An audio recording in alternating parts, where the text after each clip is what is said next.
Right then, as a way of tying a bow on the Premier League weekend, there has been no expense spared. We have come up with 6 questions that simply have to be answered. They demand to be answered. We'll start with you, Stevie. Liverpool 3, Arsenal 1. Was it good Liverpool or bad Arsenal? I would say that, yes, Liverpool were good. If you can totally dominate a team who, in most people's eyes, could be fighting for a top 4 spot, if you can dominate them, then that's a good performance. At the same time, I would say that Arsenal weren't particularly great. No. I think Unai Emery completely got his tactics wrong, and they failed. So, good Liverpool. So it's both. Bad Arsenal, yes. It's definitely both. Liverpool's best performance of the season, by far, aided and abetted by Arsenal's tactics, which were, let's leave 2 of the best attacking fullbacks in the league with loads of space to get forward and cross the ball in, and not be able to do anything about it. Liverpool's front 3 were excellent. David Luiz making mistakes again, silly mistakes, at key points in the game. But Liverpool were excellent. But as good as they were, Unai Emery's tactics were a head scratcher. If it is both, Shaka, was it more good Liverpool or more bad Arsenal? It was without question more good Liverpool for me. Because as much as Arsenal played a part in their own demise, I still think this is an Arsenal team that will finish top 4. And when you're as dominant as you were, as Liverpool were against Arsenal, you have to take your hands off and applaud that performance more so than Arsenal's shortcomings. Question 2, Craig. What is wrong with Spurs? Well, I don't know. Unless he's gone before the transfer window closes, Christian Eriksen was on the bench again. Which he was for match day 1 when he came off and changed the game against Villa. He started at City, they got tonked at City and managed to get a point. But that doesn't help. They had 80% possession and they had 2 efforts on target, something like that, in 90 minutes. OK, it's not easy when a Newcastle team sits in. Well, he was talking about it earlier today when we played lots of square passes, just haven't hit the straps yet. They just don't look like the Spurs of last season. Simple as that, Stevie? Is there more to it? I think they absolutely 100% miss Eriksen. No question. Yes, everything seemed to go sideways. I mean, Harvey Winks, if there was a trophy for going sideways, he absolutely would be right up there. Eriksen's the guy, and even when he comes on, it completely changes everything. So I think Spurs are, and certainly Pochettino's cutting his own nose off, and it's affecting the whole team. Staying in London, moving to question 3 in West London. How excited should we be getting by Chelsea's youngsters? Very. Listen, Frank has shown a certain amount of faith in those youngsters, despite what was otherwise an uncertain start to their season, and they delivered. And when you have a team believing in the manager, I think you just about halfway there, and you're seeing that from Chelsea at a time where we're questioning just about everybody else. Well, I think it's early days. I think it's too soon to be getting overexcited. Mason Mount has done some good things. Tammy Abraham's got himself a couple of goals. But let's take a look at the facts. The 2 goals were against Norwich City, who came up from the Championship last year. That's where Tammy Abrahams was playing. He was on loan at Aston Villa. He was playing in the Championship. So doing it against a team that's came up and you're used to playing against them and you're playing with better players and doing it over the course of a full season is a big difference. I think it's a little bit early to be banking on the young boys pulling Chelsea all the way through. Well, we're 3 out of 6. We're halfway. It's about Manchester United's records when it comes to penalty taking, Stevie. Who should be taking Manchester United penalties? Question 4. Can Solskjaer take them? Because right now, it seems like he's the only one that's a fair bet. I can't answer that. I think it'll be a choice of Rashford and Pogba. I don't think anything's going to change.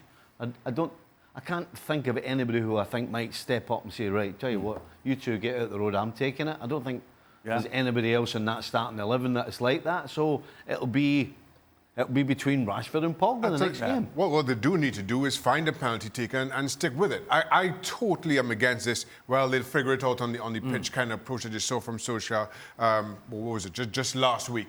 Have a penalty taker. Let them take it. If they miss, so be it. They step back up next week. None of this nonsense. We figure it out, and then everybody's questioning about whose responsibility it is. I think that hurts everybody involved. Well, they're going to ask them next week again, don't you? Yeah. They're going to ask Solskjaer because it's as clear as mud. Well, maybe he'll watch this segment and he'll know how to. And he muddied the waters again by saying exactly what Shaka said. By we're leaving it to the players, and then lo and behold, they get another penalty.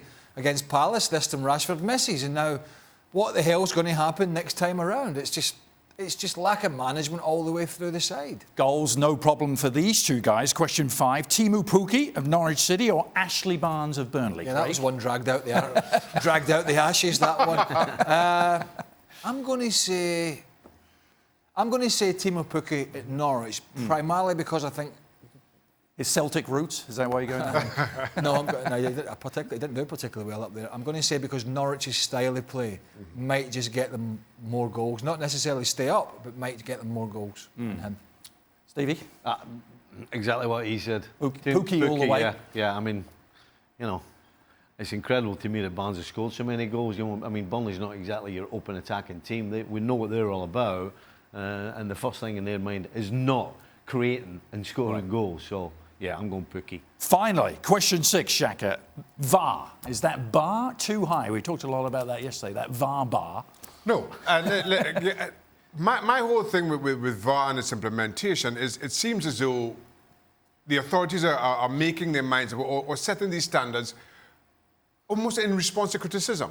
You do what you think is right, what the game needs, give the referees the support they need, and explain that, and as opposed to reacting to what's written in the press about you, which I find absolutely ridiculous. If that's the bar you set, stand by it. I have no problem with what we saw over the weekend. Mistakes were made, but we're at the point where you accept some of those mistakes in the game. But that's completely defeating the object of this mechanism, because, what is the bar? There are certain points in the game we don't want re-refereed all the time. Right. But clear penalty kicks that we saw at the weekend, you can't have the Premier League and the officials going, well, that was a penalty, and I know that was a definite penalty, but we just don't want to raise this bar too high here. So I'm going to say, no, a penalty is a penalty. End of story. Is he the right or it's wrong, right? Particularly when it's... Is he the right or it's wrong? I totally agree. What's the bar? That's what I am in total disagreement with. This introduction of a supposed bar is a response to criticism. That's my whole point. It seems as though the authorities are making decisions in response to criticism as opposed to having their own stamp. Setting their own stamp on how VAR is used. I tell you what, this clear and obvious thing is just a pain in the backside. It is. The terminology and the rhetoric, clear and obvious, is wrong, and it needs to be mopped up. It should be something along the lines of if the referee's clearly made a mistake, or he's not seen, whatever it is, not clear and obvious. Because people keep saying, well, that wasn't clear and obvious. That's the whole point of VAR. Because if the referee can't see it, he can't see everything, we have a mechanism to clear it up. Two specific penalties that weren't given, the Martial one for Manchester United, the David Silva one for Man City, both of them clear and obviously spunky. Yes. Don't say those words. Yeah. But I mean, that's the standard they're using, isn't it? How can the Silva one... How can you? I mean, both are penalties, Martial. Yeah. But you could argue if you were of an arguing mindset to say, well, is there much contact, and is he throwing him? Is he leaning in? Is he falling over? I'm giving you a small thing, very small. The Silva one, you can't make an argument.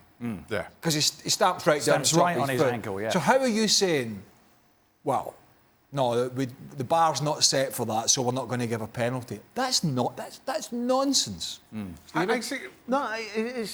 Listen, it's either right or it's wrong. None of this bar, none of this clear and obvious. It's either the referee's made the wrong decision or not. And then what gets me is you can actually look at replays of both of these decisions and these instances and say that it's not a penalty. Is way beyond me. I'll tell you, it's clearly not VAR. That's not the problem. It's the guy sat behind the actual machine. And in all my involvement, limited involvement in VAR and its implementation, nobody ever mentioned anything about a bar. A high bar, right? This has just come about over the last week, which again, as I find, is the root of the whole problem.